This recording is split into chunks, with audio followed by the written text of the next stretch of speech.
اہل بیت پنج تن پاک جن کو کہا جاتا ہے، اور پنج تن پاک کیوں کہا جاتا ہے یہ بھی آپ لوگوں کو بتاؤں گا، اور پنج تن پاک کی نسبت سے 5 دلائل میں آپ لوگوں کے سامنے رکھوں گا۔ پہلی حدیث صحیح مسلم کی 6225 سے لے کر 6228 تک، صحیح مسلم شریف کی حدیث، رسول اللہ صلی اللہ علیہ وسلم سے منسوب کرتے ہوئے حضرت زید بن ارقم رضی اللہ تعالی عنہ کہتے ہیں کہ ہم ایک مرتبہ مکہ اور مدینہ کے درمیان خم نامی ایک جگہ پر ٹھہرے تو رسول اللہ صلی اللہ علیہ وسلم وہاں پر کھڑے ہو گئے، اور کھڑے ہونے کے بعد رسول اللہ صلی اللہ علیہ وسلم نے لوگوں کو واعظ و نصیحت کی اور فرمایا کہ لوگوں آگاہ ہو جاؤ، میں بھی ایک انسان ہوں، قریب ہے کہ اللہ کا قاصد یعنی موت کا فرشتہ آئے اور میں اس کی دعوت کو قبول کر لوں، پس میں تم میں 2 بھاری چیزیں چھوڑے جا رہا ہوں۔ پھر رسول اللہ صلی اللہ علیہ وسلم فرماتے ہیں ان میں سے پہلی چیز اللہ کی کتاب ہے یعنی قرآن پاک، اس میں نور ہے، اس میں ہدایت ہے، جو اس کو مضبوطی سے پکڑے رہے گا وہ ہدایت پر ہوگا، جو اس کو چھوڑ دے گا وہ گمراہ ہو جائے گا۔ پھر رسول اللہ صلی اللہ علیہ وسلم نے دوسری چیز بیان فرمائی کہ دوسری چیز میرے اہل بیت ہیں، میں تمہیں اپنے اہل بیت کے بارے میں خبردار کرتا ہوں، میں تمہیں اپنے اہل بیت کے بارے میں ڈراتا ہوں، میں تمہیں اپنے اہل بیت کو یاد دلاتا ہوں۔ تو یہ 2 چیزیں رسول اللہ صلی اللہ علیہ وسلم اس دنیا سے تشریف لے جانے سے پہلے ان 2 چیزوں کے بارے میں وصیت فرمائی اور نصیحت فرمائی کہ ان 2 چیزوں کو جو پکڑے رہے گا وہ ہدایت پر ہوگا۔ پہلی چیز قرآن، دوسری چیز اہل بیت، یعنی اہل قرآن کے مطابق چلنا ہے اور اہل بیت سے محبت کرتے رہنا ہے۔ اور صحیح مسلم شریف کی ہی حدیث اور ایک حدیث نمبر 6220، اس میں حضرت سعد بن ابی وقاص رضی اللہ تعالی عنہ بیان کرتے ہیں، وہ کہتے ہیں کہ میرے والد یعنی سعد نے کہا کہ سعد کو ایک مرتبہ معاویہ بن ابی سفیان نے کہا، حکم دیا کہ علی کو گالی دو۔ اس نے حکم دیا کس کو؟ سعد کو، کہ علی کو گالی دو۔ تو سعد نے کہا کہ جب تک مجھے علی کے بارے میں 3 باتیں یاد ہیں میں علی کے بارے میں کبھی برا نہیں کہوں گا۔ اس وقت معاویہ کہتے ہیں کہ وہ 3 باتیں کیا ہیں جس کی وجہ سے تم علی کو گالی نہیں دیتے، علی کے بارے میں تم برا بھلا نہیں کہتے؟ تو حضرت سعد رضی اللہ تعالی عنہ کہتے ہیں کہ سن معاویہ وہ 3 چیز کیا ہیں۔ پھر سعد رضی اللہ تعالی عنہ بیان کرتے ہیں کہ ایک مرتبہ رسول اللہ صلی اللہ علیہ وسلم ایک جنگ میں جا رہے تھے اور حضرت علی رضی اللہ تعالی عنہ کو گھر پر چھوڑ کر جا رہے تھے کہ گھر میں بال بچے ہیں،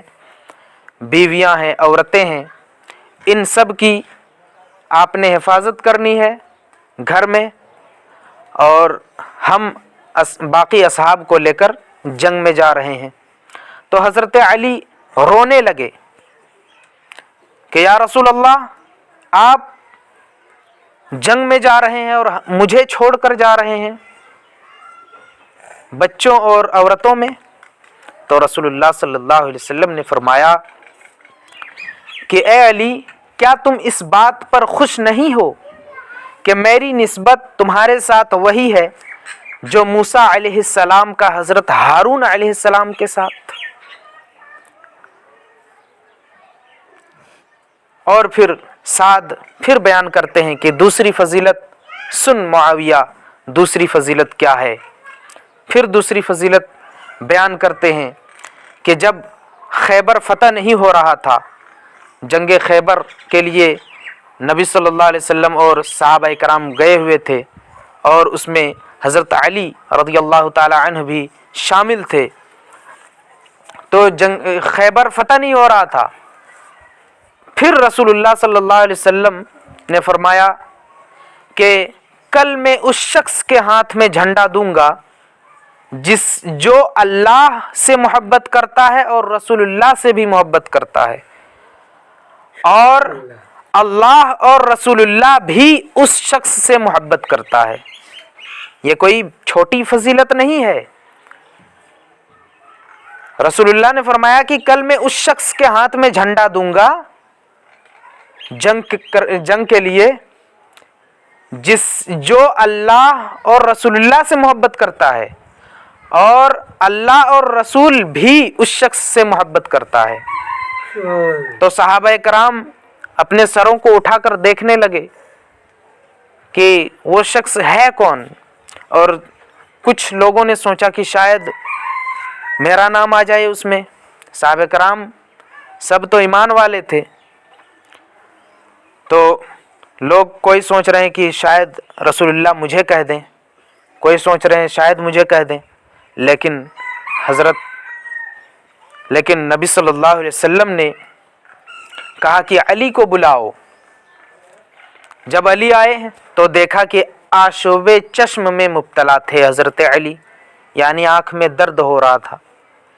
تو رسول اللہ صلی اللہ علیہ وسلم نے اپنا لعاب دہن ان کے آنکھوں میں لگا دیا تو وہ ٹھیک ہو گئے اور ان کے ہاتھوں میں جھنڈا دیا، اور پھر خیبر کو حضرت علی فتح کر لیے. یہ دوسری فضیلت. پھر حضرت سعد بیان کرتے ہیں کہ تیسری فضیلت سن. تیسری فضیلت یہ ہے کہ جب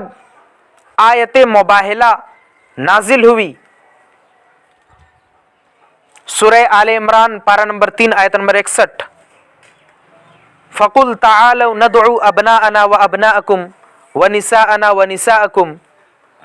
وَأَنفُسَنَا وَأَنفُسَكُمْ ثُمَّ نَبْتَهِلْ فَنَجْعَلْ لَعْنَةَ اللَّهِ عَلَى الْكَاذِبِينَ. کہ اے نبی آپ کافروں سے، عیسائیوں سے کہہ دیجئے کہ آؤ تم اپنے بیٹوں کو لے کر آؤ، ہم اپنے بیٹوں کو لے کر آتے ہیں، تم اپنے عورتوں کو لے کر آؤ، ہم اپنی عورتوں کو لے کر آتے ہیں، تم خود آؤ ہم خود آتے ہیں، پھر ہم اللہ کے سامنے گڑ گڑائیں گے اور جو جھوٹا ہے جھوٹوں پر ہم اللہ کی لعنت کریں گے. جب یہ چیلنج رسول اللہ صلی اللہ علیہ وسلم نے عیسائیوں سے کیا اور میدان میں گئے رسول اللہ صلی اللہ علیہ وسلم، تو کن کو لے کر گئے پتہ ہے؟ حضرت علی کو لے کر گئے، حضرت فاطمہ کو لے کر گئے، حضرت حسن اور حضرت حسین کو لے کر گئے. اور پھر وہاں میدان میں کھڑے ہو کر رسول اللہ صلی اللہ علیہ وسلم نے فرمایا کہ اللہم ہؤلاء اہلی، اے میرے اللہ یہ میرے گھر والے ہیں. اللہ نے اس آیت میں کیا کہا کہ تم اے نبی آپ ان سے کہیے، کافروں سے، عیسائیوں سے، کہ تم اپنے بیٹوں کو لے کر آؤ، ہم اپنے بیٹوں کو لے کر آتے ہیں. تو رسول اللہ صلی اللہ علیہ وسلم کا جو اپنا ایک بیٹا تو تھا رسول اللہ صلی اللہ علیہ وسلم کا اپنا، جو بچپن میں ہی فوت ہو گیا تھا. اچھا اس میں اگر حسن و حسین کو لے کر آئے تو سمجھ میں آتی ہے، لیکن جب اللہ نے کہا کہ تم اپنے عورتوں کو لے کر آؤ، ہم اپنے عورتوں کو لے کر آتے ہیں، تو رسول اللہ کو اپنی بیویوں کو لے کر آنا چاہیے، لیکن حضرت فاطمہ کو لے کر آئے اور کہا کہ یہ میرے گھر والے ہیں، اللہ سے کہا. تو یہ تین فضیلت حضرت سعد رضی اللہ تعالی عنہ نے حضرت معاویہ بن ابی سفیان کو سنایا تو وہ خاموش ہو گئے. کہا تم مجھے گالی دینے کے لیے کہتے ہو حضرت علی کو؟ تو یہ فضیلتیں سن لو، جب تک مجھے یہ فضیلتیں یاد ہیں ان کے بارے میں